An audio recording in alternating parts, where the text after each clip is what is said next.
Le sucre est-il une drogue? Dans cette vidéo, j'aborde différentes notions scientifiques entourant le sucre. Commençons par la composition chimique. Ce qu'on appelle sucre de table ou sucre raffiné est du sucrose ou saccharose. Il a une saveur douce et agréable. Il est extrait de certaines plantes, principalement de la canne à sucre et de la betterave sucrière, mais aussi de l'érable à sucre, du palmier dattier, de l'ananas et bien d'autres végétaux. Il s'agit d'un dioloside constitué de glucose et de fructose. Quelle est la différence entre le sucre blanc, le sucre roux, le sucre brun, le sucre plus ou moins foncé? Alors sachez que la blancheur n'est pas liée à la plante, mais à la qualité du produit. Plus le sucre est blanc, plus il est pur. Plus le sucre est foncé, plus il contient de matières colorantes, c'est-à-dire des caramels, et des traces de sels minéraux et de vitamines, d'où l'idée courante mais incorrecte qu'il est plus naturel et donc meilleur pour la santé. En effet, ces sels minéraux et vitamines sont présents dans des proportions totalement insignifiantes pour l'organisme humain. La quasi-absence de micronutriments dans le sucre n'est pas problématique car personne ne mange uniquement du sucre dans sa journée. Les autres aliments consommés fournissent les minéraux et les vitamines nécessaires à l'organisme. Le sucre est-il acidifiant? Dans les milieux alternatifs, on entend souvent que le sucre raffiné est acidifiant. Est-ce que c'est vrai? Alors, il existe un critère scientifique pour déterminer la charge acide rénale potentielle d'un aliment. Cette étude fournit un tableau des aliments acido-basiques. Elle permet d'évaluer les effets de différents aliments sur un équilibre acido-basique. Les aliments ayant une valeur négative exercent un effet basique, tandis que les aliments ayant une valeur positive exercent un effet acide. Les aliments neutres sont marqués par un N. Et il a été déterminé que le sucre est neutre, donc pas acidifiant. Le sucre, c'est quoi? C'est des glucides qui sont constitués d'atomes de carbone, d'oxygène et d'hydrogène. Les glucides contiennent de l'hydrogène et de l'oxygène dans la même proportion que l'eau, 2 pour 1. L'hydrogène n'est ni acide ni basique, l'oxygène n'est ni acide ni basique. Voilà pourquoi le sucre est neutre chimiquement. Quiconque affirme que le sucre est acide ou acidifiant n'a pas de base scientifique. Petite parenthèse, les protéines sont constituées d'acides aminés, donc les protéines sont acides.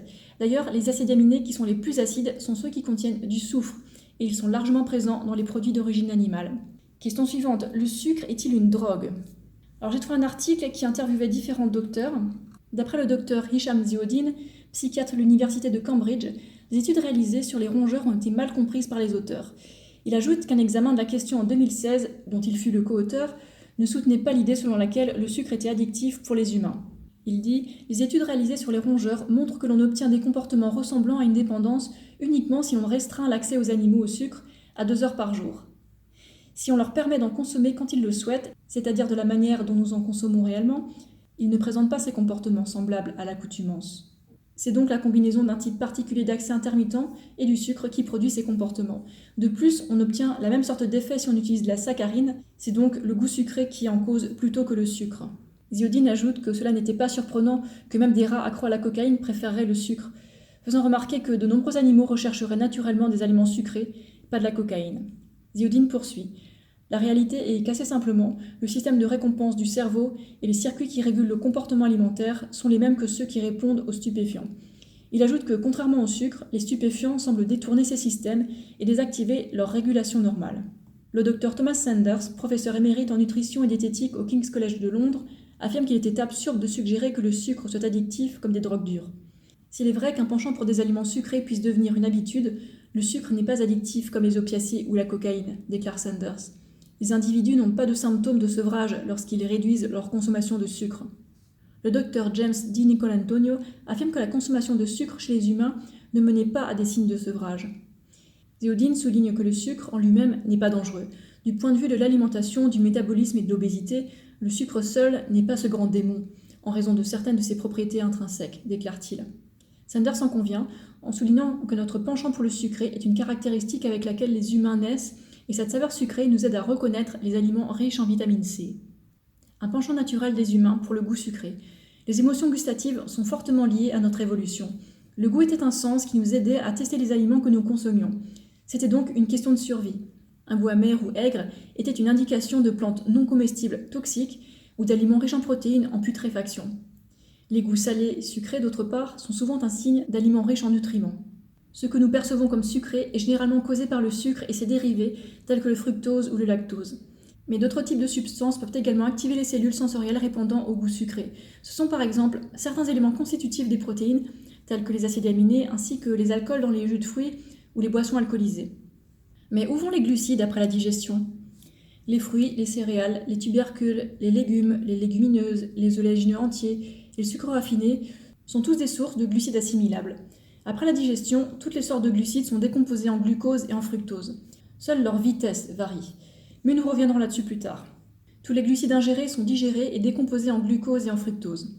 Le glucose qui est extrait ou métabolisé pendant la digestion de tous les glucides ingérés, à l'exception du fructose, est en premier lieu soit stocké prioritairement sous forme de glycogène à différents endroits, soit oxydé, et en dernier recours, si toutes les réserves sont remplies, transformé en triglycérides dans le foie et stocké dans le tissu adipeux mais à un coût énergétique. Le fructose est un peu différent, mais il est métabolisé à peu près de la même manière que le glucose, mais il a l'avantage de ne pas solliciter le pancréas. Et qu'en est-il des graisses qu'on mange ? Alors les triglycérides sont les constituants principaux des lipides, les graisses corporelles et les huiles. Les triglycérides ingérés sont directement stockés dans le tissu adipeux. Directement, c'est-à-dire facilement et sans transformation chimique. Et qu'en est-il des protéines ? Alors les acides aminés qu'on mange sont quant à eux reconstitués en protéines pour remplacer les anciennes usagées, notamment dans les muscles et le foie, ou alors elles sont oxydées. Chapitre suivant, sucre et énergie. Certaines personnes pensent que le corps humain ne peut rien faire du sucre raffiné, mais la science, elle dit pas ça du tout. Alors toutes les cellules du corps humain sont capables d'utiliser le glucose pour produire un intermédiaire énergétique, la molécule d'ATP, adénosine triphosphate. Cette molécule est utilisée dans de nombreux processus cellulaires. Certaines cellules ont un besoin impératif de glucose comme source d'énergie. C'est le cas particulier des cellules nerveuses, y compris notre cerveau. Donc notre cerveau, il a besoin de glucose pour fonctionner. Alors les cellules cancéreuses, elles consomment du sucre, certes, mais toutes les cellules saines ont également besoin de sucre. Je vous montrerai la cause alimentaire du cancer en fin de vidéo. Dans la biochimie de tous les êtres vivants connus, l'ATP fournit l'énergie nécessaire aux réactions chimiques du métabolisme, à la locomotion, à la division cellulaire, ou encore au transport actif d'espèces chimiques à travers les membranes biologiques. Ensuite, le miel est-il plus sain que le sucre ? Une étude financée par les producteurs de miel publiée en septembre 2015 ne constate pas de différence significative entre le miel des abeilles et le sucre raffiné dans le corps humain. Comment est produit le miel ? Les abeilles avalent le nectar dans leur abdomen, puis le régurgitent, y ajoutent des enzymes, la salive, le mâchent, l'avalent à nouveau et recommencent. Chaque goutte de nectar est ainsi avalée et régurgitée 50 fois. Le miel local cru ne guérit pas et n'améliore pas les allergies. Le miel peut d'ailleurs causer des allergies dues au pollen. Quant au sucre raffiné, il ne contient aucune trace de substance toxique ou d'allergène. Le sucre est seulement composé de sucrose pure. Ensuite, la tendance sans sucre. Nous avons tous entendu les témoignages de personnes qui disent avoir ressenti des bienfaits après avoir arrêté le sucre raffiné. Dans les faits, ces personnes ont arrêté les produits industriels contenant du sucre. Or, les produits industriels peuvent contenir toutes sortes d'ingrédients tels que du sel, du lait, des œufs, de la farine, de l'huile, du cacao, des conservateurs et du sucre.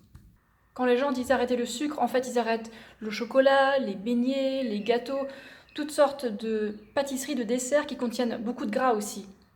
À mon avis, ces personnes se sentent beaucoup mieux parce qu'en fait elles font beaucoup moins leurs courses au supermarché, elles font davantage leurs courses au marché avec des produits moins transformés, des plantes entières avec des fruits, des légumes et beaucoup moins de nourriture qui a été très transformée. Et maintenant, il est temps de parler d'indice glycémique. Alors sachez que l'indice glycémique est à prendre en compte seulement pour les personnes qui ont une alimentation qui est relativement grasse. Et par contre, ceux qui ont une alimentation qui est pauvre en graisse, un indice glycémique élevé est une bonne chose, c'est pas un problème du tout. Car une charge glycémique élevée, ça signifie un bon apport d'énergie. Qu'est-ce que ça signifie une alimentation pauvre en graisse ou riche en graisse ? Alors pauvre en graisse, c'est moins de 10% de lipides parmi les calories. Tandis qu'une alimentation qui est riche en graisse, c'est 20% ou 30%, voire encore davantage de lipides parmi les calories. Ce qui nous amène au sujet de la résistance à l'insuline. Comme vous le voyez sur le schéma, plus on mange de graisse et plus le pic de glycémie est important et la résistance à l'insuline augmente. En effet, une concentration élevée de lipides présents dans le sang, les cellules et les muscles gêne le stockage du glycogène musculaire venant des glucides présents dans le sang. Et sachez que l'excès de lipides quitte généralement le sang en 48 heures, selon le type de lipides. Les graisses saturées étant les pires. Trop de personnes ont peur à tort des glucides en général et du sucre raffiné en particulier. Mais une alimentation riche en glucides ne donne pas le diabète. Elle augmente la sensibilité à l'insuline. Même le sucre pur augmente la sensibilité à l'insuline. Il a été prouvé qu'une alimentation contenant 85% de sucre simple améliore l'état des diabétiques. Les protéines animales, les graisses animales et l'huile végétale diminuent la sensibilité à l'insuline. Le docteur John McDougall a d'ailleurs écrit de nombreux articles à ce sujet sur son site, avec études scientifiques à l'appui. Le docteur Neil Barnard a même un programme alimentaire qui permet d'enrayer le diabète de type 2. Ensuite, la prise de graisse. Tout excès de lipides se stocke directement dans les réserves de graisse corporelle, sans transformation chimique, comme je l'ai dit avant. Alors que tout excès de glucides est principalement brûlé par notre organisme pour produire de la chaleur. C'est la thermogénèse. Seule une toute petite partie des excès de glucides est stockée sous forme de graisse corporelle. Ça s'appelle de novo lipogenesis. Et maintenant revenons à nos triglycérides. Les triglycérides sont le constituant principal des graisses animales et de l'huile végétale. Ironiquement, ceux qui vous mettent en garde contre la production de triglycérides, soi-disant dus au repas de glucides, sont des personnes qui consomment des aliments gras tels que des produits d'origine animale et des huiles. Il est vrai que la consommation de sucre augmente légèrement le niveau de triglycérides. D'ailleurs, les niveaux de triglycérides sont légèrement élevés dans certaines sociétés du tiers-monde qui sont presque immunisées contre les maladies coronariennes, tant qu'elles gardent leur alimentation très pauvre en graisses traditionnelles.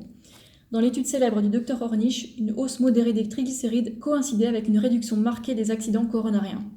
Autrement dit, si votre alimentation est très riche en glucides et pauvre en graisses, et que vous mangez du sucre par-dessus, c'est pas un problème. Vous serez quasiment à l'abri des maladies coronariennes. Ensuite, les caries. Pour éviter les caries en mangeant du sucre raffiné, il suffit de rester hydraté, c'est tout simple. Rincez-vous les dents immédiatement après avoir consommé quelque chose d'acide. Ce qui augmente le risque de caries, c'est une alimentation qui inclut des aliments inflammatoires, c'est-à-dire des produits d'origine animale. Alors, quels que soient les aliments que vous mangez, il vaut mieux avoir une hygiène dentaire impeccable, en passant le fil dentaire et en vous brossant les dents tous les jours. Ensuite, la densité calorique.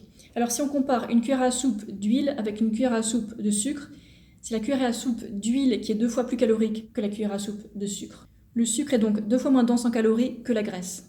Je profite de cette vidéo pour vous parler des faux sucres, c'est un sujet important. Les faux sucres sont des édulcorants hypocaloriques qui ont un goût sucré, mais qui fournissent peu ou pas de glucides, donc pas d'énergie à l'organisme. Il existe 5 substituts de sucre dangereux qui sont approuvés pour les consommateurs. La saccharine, le néotame, le potassium d'acésulfame, l'aspartame et le sucralose. Ces faux sucres causent des symptômes allant des maux de tête et des migraines jusqu'à la prise de poids et des états de santé encore plus graves tels que les maladies cardiovasculaires. Pour finir, je vais vous parler de mon expérience avec le sucre. Pendant un mois, j'ai fait l'expérience de consommer 500 g de sucre par jour en plus de mon alimentation habituelle qui est riche en glucides et pauvre en graisse. Et mon alimentation habituelle, elle est en proportion 90-10, c'est-à-dire au moins 80% de glucides et au maximum 10% de lipides et au maximum 10% de protéines. J'avais un excédent calorique de 2000 calories par jour et j'ai pas pris un seul gramme. Et mon bilan sanguin était normal. Quand j'ai arrêté de consommer du sucre du jour au lendemain à la fin de l'expérience, je n'ai ressenti aucun symptôme de manque et mon humeur et mon niveau d'énergie étaient stables avant et après. Et d'ailleurs, tout ce sucre ne m'a même pas donné de caries parce que je restais hydratée. Donc, à la lumière de ces informations, si vous êtes sportif ou avez une alimentation qui est pauvre en graisse, vous pouvez également consommer un peu de sucre raffiné. Les sucres simples aident entre autres à faire des performances et faire des longues distances. J'en consomme moi-même plusieurs fois par semaine. En résumé, les glucides sont une excellente source d'énergie pour votre cerveau, vos muscles et divers processus de votre corps. Pourquoi il y a un tel battage médiatique contre le sucre ? Probablement pour détourner votre attention de certains aliments qui sont couramment consommés et cancérigènes et qui sont vendus par des lobbies bien plus puissants que celui du sucre.